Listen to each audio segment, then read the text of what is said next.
kailangan pa i-develop So, ibig sabihin, mahina yung coach. Direct! Sinasadya nila magpatalo para makuha nila yung first pick. Sabihin mo!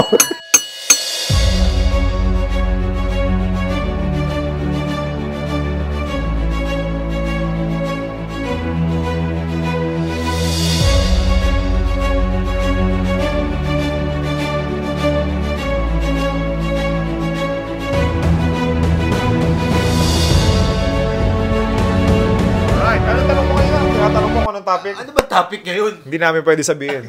Kasi kailangan mag-trending ka din. Para nangyari sa bata namin. Nag-trending.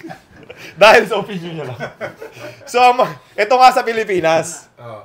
Ayaw nila yung opinion tungkol sa basketball ng MVP. Hindi ko maintindihan. Gets mo ba? Pero iba yung topic natin ngayon. Magka-opinion. Sa basketball pa rin.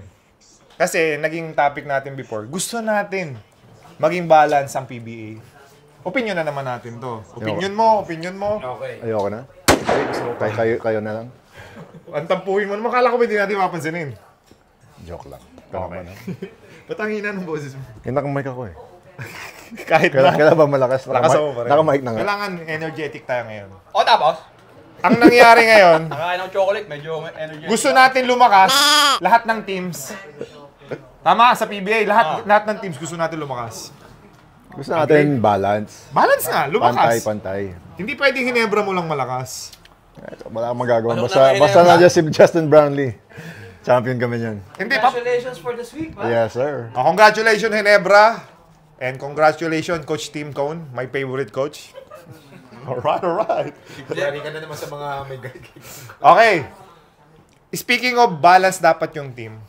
Troy Rosario, give up ng Sure na ba yan? I think so. Kasi Hindi nag-research na. ni-research ko na this time. Dinibap ba o siya umalis? May offer, pero parang naglagay na sila ng statement. Kagaya nito. Ayan, nakikita nyo ba? Ang sabi dyan, we, the Blackwater, are letting go of Troy Rosario. Pwede na siya maghanap ng team niya. So free agent na siya, ganun. But, before kayo mag-comment, si Troy Rosario ang pinaka-magaling sa team nila sa number 4 spot.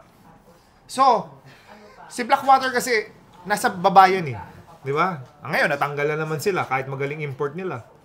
Di ba? Sabi mo, magaling import. Pero nag-improve sila. Nag-improve na sila. Yung mga talo nila, dikit-dikit lahat. Halos. Okay. Ngayon, speaking of improvement, bakit mo i-let go yung...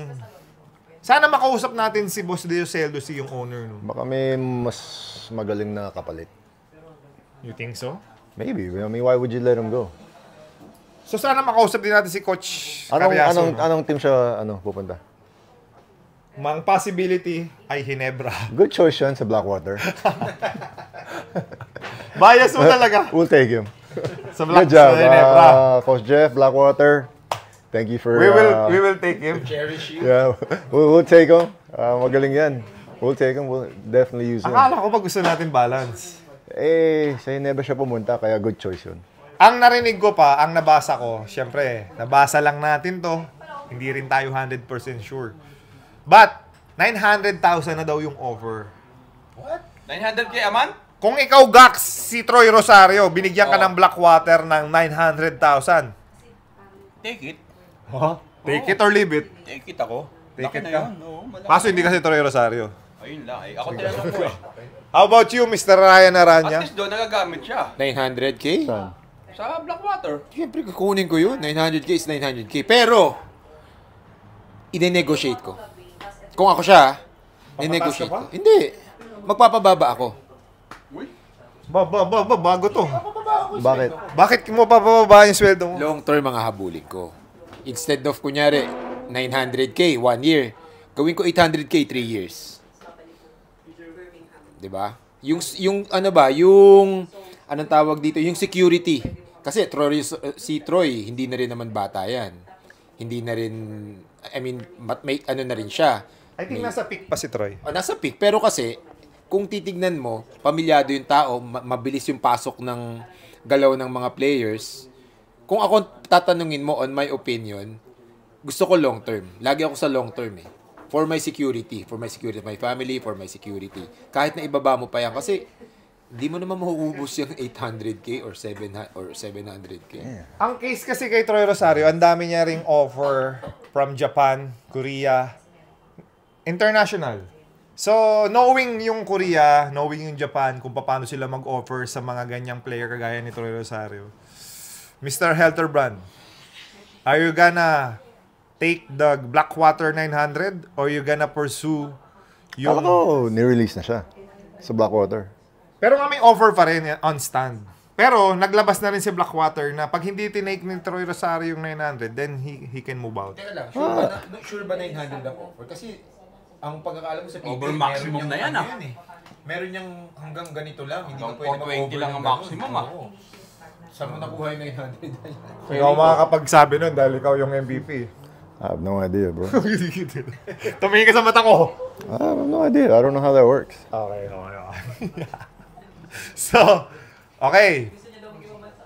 Kahit anong mangyari kasi gusto kong mag-stay si Troy Rosario kasi Eh, binigyan na nga siya ng malaking kasi Kaya nga. hindi nakasalanan ng Blackwater yun.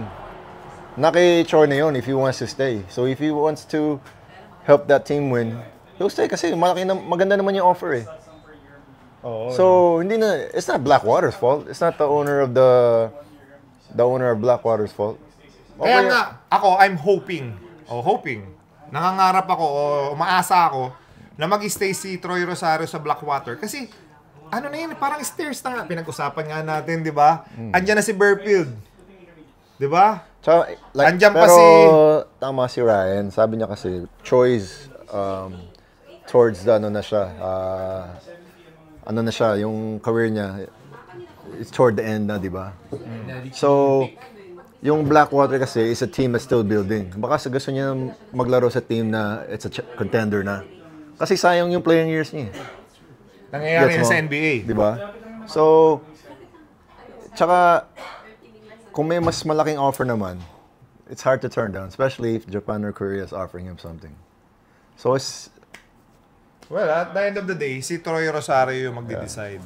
Kung nilet go siya ng Blackwater and then may choice siya, if Ginebra, so be it. yeah. Pero sabi mo, I don't think Blackwater let him go. They offered him something. Now it's up to Troy if he wants to take it or not. May rules ba sa PBA, right? Pagka free agent ka, you just can choose any teams na gusto mo. Over maximum na yung in-offer. Yan yata yung ano eh. Pero alam ko sa PBA, wala tayong free agent eh. May 1 year, kunyari ayaw mo pumirma, yung rights mo nasa team for 1 year eh. Yes. Ganun yun eh. Hindi yung pwedeng sabi mo, ay ayoko yan, lipat ako dito sa kabila. Wala tayong, Nasa team yung hindi katulad sa NBA eh.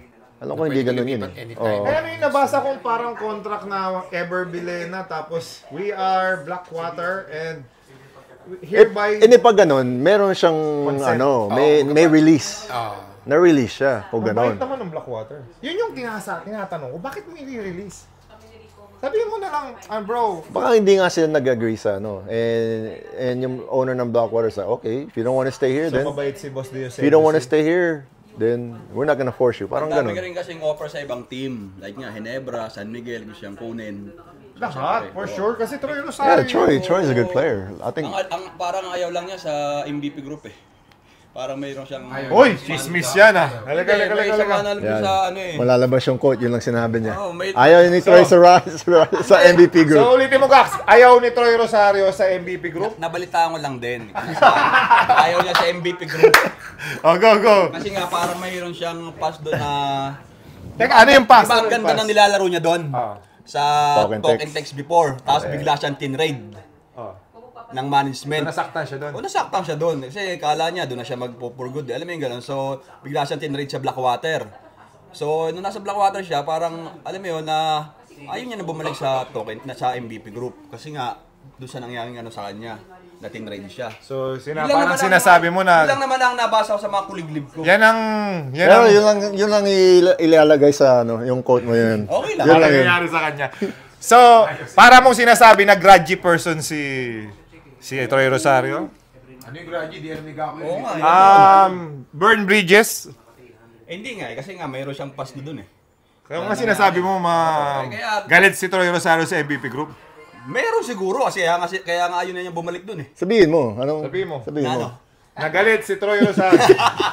Sinabi mo na. Ikaw nga nagsabi. Yun nga yung nabalitaan ko lang. Kaya nga ayaw niya bumalik doon. So, Mahirap na ngayon. Kailangan may disclaimer. Mas niya pa mapunta sa Ginebra or sa... Di ba? So mga ka-amazing, kung nanonood kayo, para lang kayo nakikipagkwentuhan, di ba? Kasama kayo sa grupo namin. Ganito rin talaga kasi magchismisan.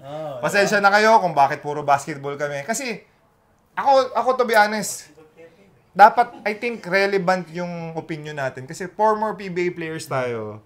And meron din tayong sentiment pag may mga ganyang scenario. Do you agree? Meron kasi mga tao, puro na lang kayo basketball, blah, blah, blah, puro na lang kayo ganyan-ganyan. Puro kayo chismis. Golf? Basketball po yung usapan kasi. Former basketball player kami. Siguro naman po, meron kaming, meron namang, may laman. May laman yung mga opinion namin. Pwedeng hindi ako, dahil syempre, sabihin nyo naman, hindi ako, si JJ Helterbrand po, dapat nati-cherish natin. Dapat thankful tayo sa opinion niya. Ba't tumatawa ka? Ha? Bakit? Pero ako may theory ako. Ito theory lang naman. Theory. Anong Tagalog sa theory? Patawad? Hindi. Teorya. Parang ano lang. Opinion din. Ganun lang din, di ba? Feeling ko kaya na hindi na rin siya ni hinahabol or i-renew. Kasi pwede rin na nag-over budget na si Blackwater. So parang sinasabi mo na yung owner ay nagtipid. Pwede. Pwede. Gano'n naman talaga eh. Gano'n naman Sabihin talaga mo. eh. Marami. Pwede. Possibility. Possible. Siya yung owner. Kasi nga theory. Na ano din, yun nga yung theory ko, di ba? So sinasabi mo kuripot si Dioseldo Teka lang, masyado nang mataas ang sweldo ni, Kunyari, masyado nang mataas ang sweldo ni Troy. Total, kaya naman mag-compete nung ibang lineup natin. Pwede natin siya i-let go. Kasi yung pera niya magagamit natin sa iba. Oh, di ba? Meron silang budget. Hindi natin alam tight budget pero meron silang budget sa sinusunod. Pero tayong lahat ba? Jerwin Gaco, JJ Helterbrand, Ryan Aranya, Rico M. Agree ba tayo na hoping tayo, pare-pares ba tayong hoping na mag-stay ka dyan para balance yung liga? Pag tinanggal mo kasi yan, ang laking kawalan sa Blackwater. Search mo yung average niya. Sige, double-double yan. Automatic yan. Double-double average yan. Pag tinanggal mo yan, 10 points, 10 rebounds mo, wala. Hindi na nga sila pumasok ngayon. Kahit malakas yung import nila, tatanggalin mo pa yan. So, ano nangyayari sa next conference nila? Eh di lalo silang So, ibig mo sabihin, kasalanan ng player kung bakit hindi balance ang liga? Dahil ayaw nila magstay? May maraming factors. Maraming factors. Hindi lang, Wow. magaling na ako. Boy, experience na to. Hindi mo na ako basta mapapasagot. Sa dami ng bash na napagdaanan ko. Saka ito, experience na rin to. So, mga experience. Ayaw magsabi na ito. Gusto ko lang malaman na dahil Tayo naman, ng player. tayo naman haka-haka lang at opinion lang. Huwag natin seryosohin, mga amazing, okay? Pero na-enjoy nyo naman, nagtatawanan tayo sa mga ganyang chismisan. Sana makausap natin si Troy Rosario, no? Tawagan mo. Tawagan. Ay, hindi, gamit. Hindi ko na gamit kasi cellphone lang gamit natin. So, baka may willing kanyang tumawag. Tawagan mo nga. So, tatawagan po natin si Troy Rosario. At alamin natin kung totoo nga ba ang chismis. Hello? Nagagaling po eh. Kumusta si Aubrey Miles? Ibang Troy yan! Troy, parang may narinig ako na trending si Troy Montero ah. Oo nga. Ano, bakit? Gax! Chismis. Mag-chismis po. Pag kahit hindi related sa basketball. Gako! Paging Gako! Paging Gako! May chismis daw kay Troy Montero? Oo, nakakababasa ko lang din.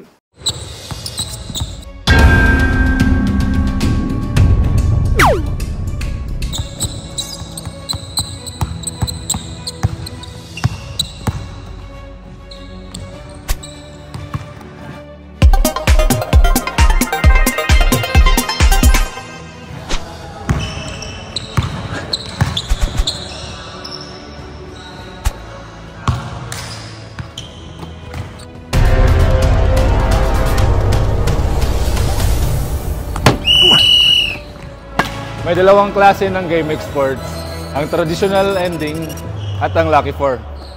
Dalawa na ang traditional. Traditional ending at traditional per quarter. Sa GameX Sports, online ending, ang 10 pesos mo pwede maging 700 pesos. Mga ka-amazing! Sa GameX Sports, ang 20 pesos mo ay pwedeng manalo ng 1,400. In GameX Sports, your 50 pesos can turn into 3,500 pesos. Sa GameX Sports, ang 100 mo pwedeng maging 7,000 piso. Sa GameX Sports, yung 300 pesos nyo pwedeng maging 21,000. Wow! Wow! Wow! Yung 500 pesos mo, pwede kang manalo ng 35,000 pesos. Wow! Wow! Wow! Sa GameX Sports, yung 1,000 pesos mo ay pwede manalo ng 70,000 pesos. Ayos! Sa GameX Sports, mga ka-amazing, meron din Lotto style. Ang tinatawag, Lucky 4. So for more details, iscan nyo lang tong QR code na to. Andiyan na lahat ng detalye. Okay guys, ang GameX Sports ay first online ending dito sa Pilipinas. At PAGCOR license pa. Kaya makakasahan to. Let's go! Guys, remember, play responsibly. Anong sabi? Hindi chismis. May scandal daw. Uy! Parang skandal yung palabas Oo, na... meron. Pero hindi ko pa napanood. Pag nakita ko, send ko agad sa'yo. Alam mo naman, Matic. Hindi ko na, ayoko nanonood ng mga ganyan. Ayaw. Oo. Sa kaibigan namin si Aubrey Mels. Yun na nga eh. Kapitbahay ko nga eh. Diyan lang yung sa ano eh. May chismis daw kay Troy Montero. Eh, sino kasama? Hindi ko pa nga nakapanood. Na ano lang sa Facebook. Oh, Dami lang nagpo-post. ayoko ng mga ganyan. Sa basketball lang tayo. Focus lang tayo. Direk, ilang minutes na po, Direk? 14. Okay na yan. Kasi pag sinama yung si GameX na sponsor ng PBA Moto Club basketball team ng Binyan, si Sailun, and si Beast Motorcycle Tires. Oh. Lampas na yan. So, ano yung verdict natin ngayon? Sa question na hihina yung Blackwater, lalo. 500 lang. Okay. Paano na? Meron akong question. Direk, anong question mo, Direk? Hindi kaya nagpe-prepare sila para sa draft next year? Na naman, sila na first pick. May ganun ba? Kasi pag mahina ka, ikaw yung first pick eh. Maganda nga. Halika, pakita mo yung mukha mo. Ayan po si Russell ko. May-ari lang, moto-moto. Moto-moto, pwede nyo pong i-bash. Teka lang, may tanong ako kay Direk. So, ang ibig Direk. sabihin, sinasadya nila magpatalo para makuha nila yung first pick. Sabihin mo. Sabihin mo. Sabihin mo muna, hindi ka nagsabi yan. Kasi Hindi ko nagsabi. May tanong ko lang. So, ang ibig ba niya sabihin, ganun ba? Nasasadyain yung team na So, magpatalo? yun ang sinasabi mo? Viewer ka kasi, meron kang karapatan, mga opinion mo. Hindi naman sinasadya. Pero, bakit mo nga naman tatanggalin yung magaling na player, di ba? Kung gusto mo manalo. Yun nga, ako nalilito. Sige. Agree ka ba doon, Jer? Sa sinasabi ni ano?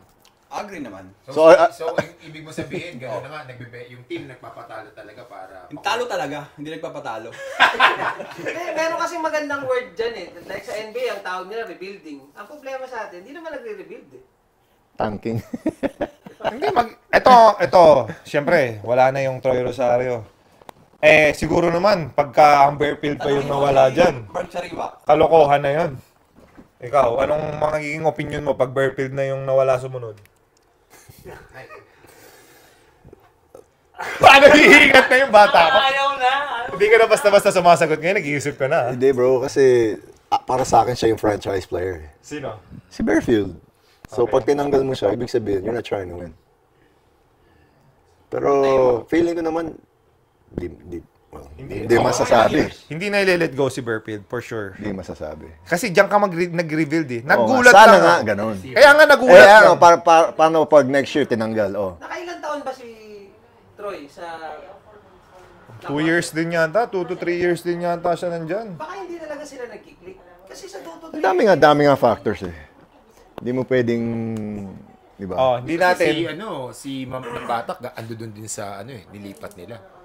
Diba? Galing ng Batak to. Eh ngayon, ganda ng laro niya, no? Diba? Sinang Batak galing din sa Blackwater? Oo, galing. Tinrade ng Rain or Kung may Shine. nang Batak ka, May Troy ka pa. may Troy Rosario, may Bearfield ka, tapos si George King yung import mo, tapos lagay ka lang ng isang enforcer na big man pang box out. Yung talent nandun, pero yung kulang pa sila sa experience. Eh. So, kailangan pa i-develop So, yung ibig sabihin, mahina yung coach. Hoy, sabi ni George King, ang pinakamagaling na import, pinakamagaling na coach para sa kanya ay si Coach Carayaso. Hindi, sabi ni... Kay George King na galing yun. Di ba? Jeff, may galit ka ba kay Coach Jeff? Wala. Para may galit kay Coach Jeff. Yung mga players bago, di ba? Bago na halos lahat ang ano eh. Naghahanap din ng ano. Gumabawi, gumaganti. Puro kayo. Ayoko na nga. So mga ka-Messi, disclaimer lang po. Huwag niyo po kayo magalit sa amin. Ganito lang magkwentuhan. Kunyari, nagiinuman tayo. Cheers, cheers. Ganito lang po. Buhari number 1. Cheers, cheers. Kunyari, kasama lang kayo sa mga kwentuhan namin. Okay? Pokares, wet. Okay, tapos na po ang aming chismisan session with PBA Moro Club. Hopefully, na-enjoy nyo, mga amazing. Ano yung ano? Dahil kami na-enjoy namin, tingnan mo naman. Ano sinasabi mo? Wala ko sinasabi. So, parang sinabi mo nga na mahina si Coach Jeff Carayaso? Itanong ko nga yun sa inyo eh.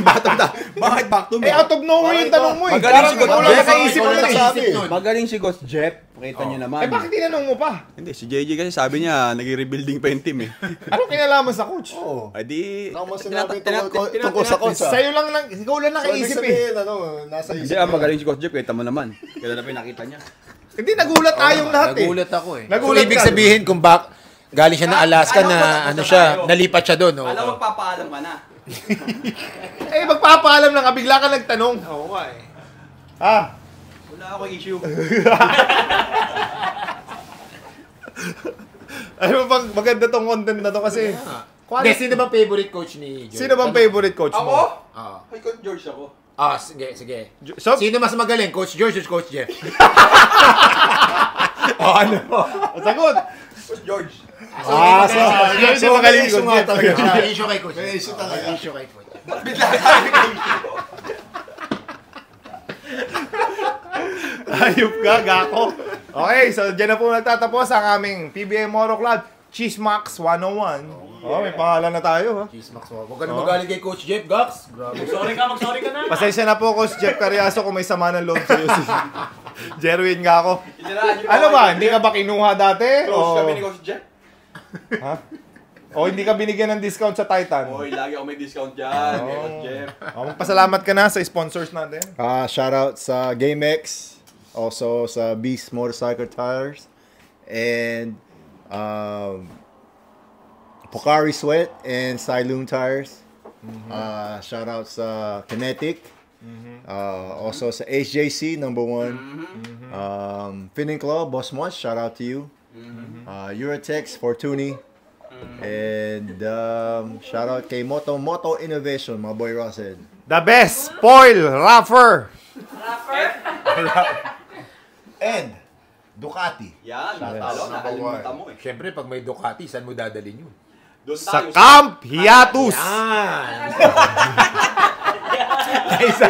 So mga amazing, kung gusto nyo po mag-relax, umupo sa sopa, uminom ng banayad whiskey, pumunta po kayo sa Camp Hiatus. Proven na po. Yan po ang favorite spot ng PBA Moto Club. Anong aabangan?